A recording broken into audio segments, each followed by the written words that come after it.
Today's जी के programme में आपका स्वागत है। सबसे पहले अभ्यास प्रश्न देखते हैं। अभ्यास प्रश्न है, हाल ही में किस भारतीय महिला टेबल टेनिस खिलाड़ी ने रिटायरमेंट की घोषणा की है? पौलोमी घटक, मनिका बत्रा, अंकिता दास या फिर मधुलिका पाटकर? सही जवाब है इसका ऑप्शन ए, पौलोमी घटक। भारतीय टेबल टेनिस खिलाड़ी पौलोमी घटक ने अपने टेनिस करियर से रिटायरमेंट की घोषणा की है। इन्होंने विभिन्न अंतर्राष्ट्रीय स्तरों पर भारत का प्रतिनिधित्व किया है। उन्होंने 1996 और 2016 के बीच 3 जूनियर नेशनल चैंपियनशिप और 7 सीनियर नेशनल चैंपियनशिप जीते हैं। 2010 में उन्होंने कॉमनवेल्थ गेम्स में रजत पदक जीता था। तो इस तरह इस प्रश्न का सही जवाब है ऑप्शन ए। हमारे वीडियो अंग्रेजी में देखने के लिए फॉलो करें हमारा ही दूसरा यूट्यूब चैनल दृष्टि IAS इंग्लिश।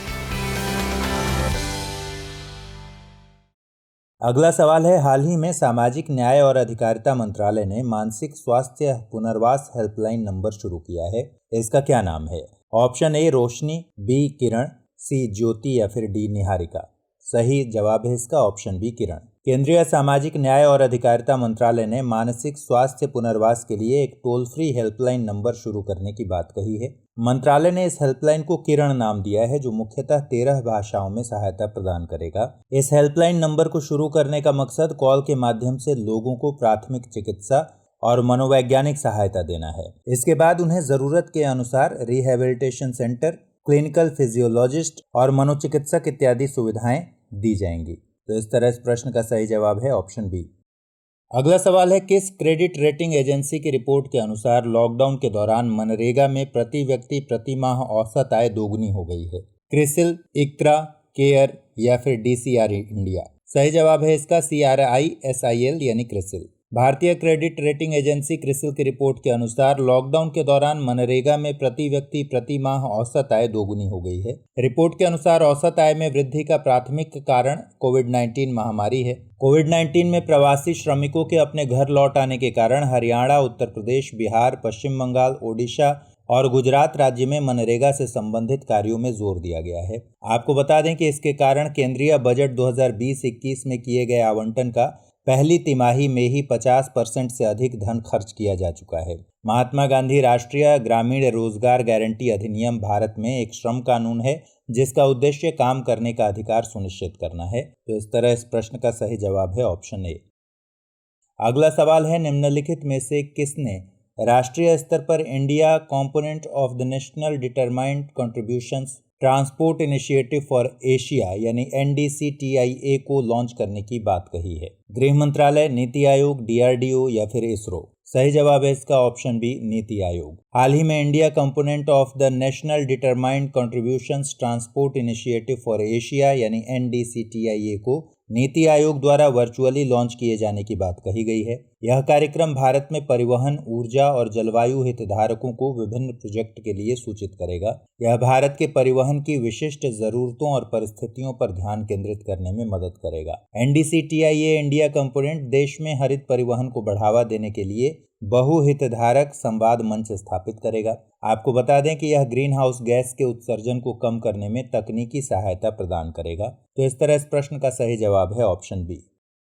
अगला सवाल है, हाल ही में पेंशन और पेंशन भोगियों के कल्याण विभाग ने निम्नलिखित में से किसे डिजी लॉकर के साथ एकीकृत किया है? EPPO, शेयर बाजार, पर्सनल लोन या फिर सेविंग अकाउंट? सही जवाब है इसका ऑप्शन ए, EPPO। पेंशन और पेंशन भोगियों के कल्याण विभाग ने इलेक्ट्रॉनिक पेंशन भुगतान आदेश के लिए डिजी लॉकर के साथ साझेदारी की है। इसके लिए विभाग ने लेखा महानियंत्रक के PFMS एप्लीकेशन के माध्यम से उत्पन्न इलेक्ट्रॉनिक पेंशन भुगतान आदेश को डिजी लॉकर से एकीकृत किया है। यह पेंशन भोगियों को डिजिटल लॉकर खाते से अपनी PPO की नवीनतम हार्ड कॉपी प्राप्त करने में सक्षम बनाएगा। तो इस तरह इस प्रश्न का सही जवाब है ऑप्शन ए।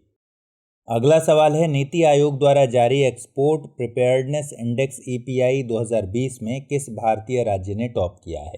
केरल, कर्नाटक, गुजरात या फिर राजस्थान? सही जवाब है इसका ऑप्शन सी, गुजरात। नीति आयोग ने हाल ही में इंस्टीट्यूट ऑफ कॉम्पिटिटिवनेस के साथ साझेदारी करके एक्सपोर्ट प्रिपेयर्डनेस इंडेक्स 2020 पर एक रिपोर्ट जारी की है। इसमें 4 प्रमुख मापदंडों जैसे नीति, बिजनेस इकोसिस्टम, एक्सपोर्ट इकोसिस्टम और एक्सपोर्ट परफॉर्मेंस पर राज्यों को रैंक दी गई है। इस रिपोर्ट के मुताबिक गुजरात सूचकांक में सबसे ऊपर है। इसके बाद दूसरे और तीसरे स्थान पर क्रमशः महाराष्ट्र और तमिलनाडु हैं। सूची के शीर्ष 10 स्थानों में से 6 में देश के तटीय राज्यों को जगह मिली है। राजस्थान लैंडलॉक्ड राज्यों में सबसे ऊपर है और उत्तराखंड हिमालयी राज्यों में सबसे ऊपर है। तो इस तरह इस प्रश्न का सही जवाब है ऑप्शन सी।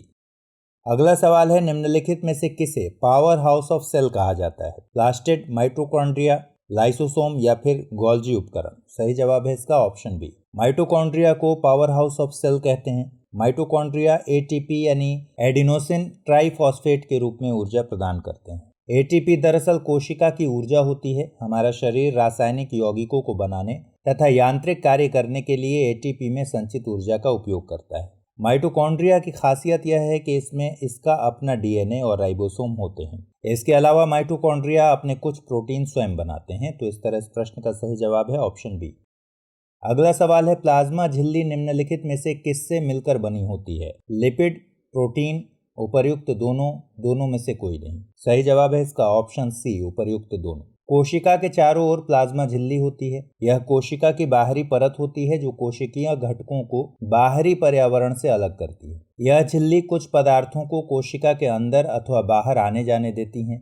इसीलिए कोशिका झिल्ली को सेलेक्टिवली परमिएबल मेम्ब्रेन भी कहते हैं। प्लाज्मा झिल्ली को कोशिका झिल्ली भी कहते हैं। यह झिल्ली लिपिड और प्रोटीन दोनों से मिलकर बनी होती है। तो इस तरह इस प्रश्न का सही जवाब है ऑप्शन सी।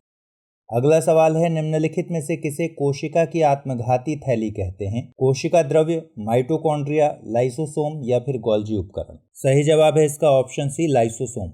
लाइसोसोम कोशिका का अपशिष्ट निपटाने वाला तंत्र है। लाइसोसोम में बहुत शक्तिशाली पाचनकारी एंजाइम होते हैं जो सभी कार्बनिक पदार्थों को तोड़ने में सक्षम होते हैं। लेकिन जब मेटाबॉलिज्म की प्रक्रिया में रुकावट के कारण कोशिका क्षतिग्रस्त या मृत हो जाती है तो लाइसोसोम फट जाते हैं और एंजाइम अपनी ही कोशिकाओं का पाचन कर देते हैं। इसीलिए लाइसोसोम को कोशिका की आत्मघाती थैली कहते हैं। तो इस तरह इस प्रश्न का सही जवाब है ऑप्शन सी।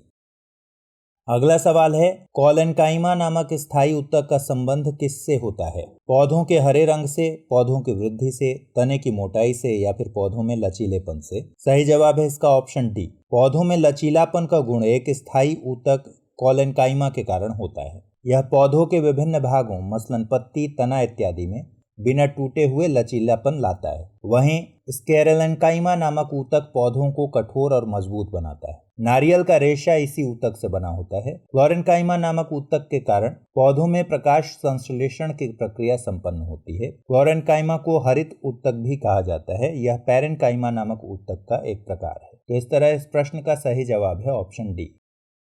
अगला सवाल है, निम्नलिखित में से कौन सा ऊतक न्यूरॉन का बना होता है?